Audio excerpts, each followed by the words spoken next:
Sindewahi लोणवाही नगरपंचायतने police बंदोबस्तात अतिक्रमणावर bulldozer चालवला असून यामुळे अतिक्रमणधारकांचे धाबे दणाणले आहेत। त्यामुळे नागरिक त्रासून गेले होते। नगरपंचायतच्या वतीने वारंवार सूचना आणि नोटीस देऊन देखील अतिक्रमणधारकांनी आपले अतिक्रमण काढले नाही। आज नगरपंचायतच्या अधिकारी तसेच कर्मचाऱ्यांनी पोलीस बंदोबस्तासह कोणतीही पूर्वसूचना न देता अतिक्रमणवर बुलडोझर चालवल्यामुळे अतिक्रमणधारकांचे चांगलेच धाबे दणाणले आहेत।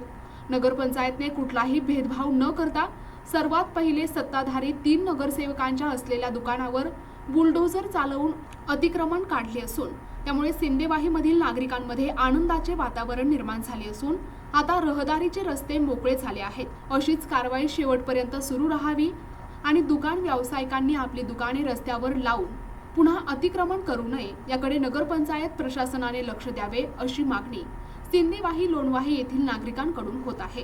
ही अतिक्रमण मोहीम नगराध्यक्ष भास्कर नन्नावार यांच्या उपस्थितीत झाली असून यावेळी नगरपंचायत मुख्य कार्यकारी अधिकारी राहुल कंकाळ, सिंदेवाही पोलीस स्टेशनचे ठाणेदार विजय राठोड, नगरसेवक मयूर सूचक, किशोर भरडकर, नगर अभियंता मनोज आंबोरकर, प्रशासकीय मुकेश तिरवले, लेखापाल सूरज गायकवाड, इंजिनियर नूतन कोरडे, सुधीर ठाकरे, अनिकेत मानकर, दिवाकर निकुरे, संजय रामटेके, संजय वाकडे, विनोद काटकर, चेतन राऊत आदी नगरपंचायत कर्मचारी उपस्थित होते।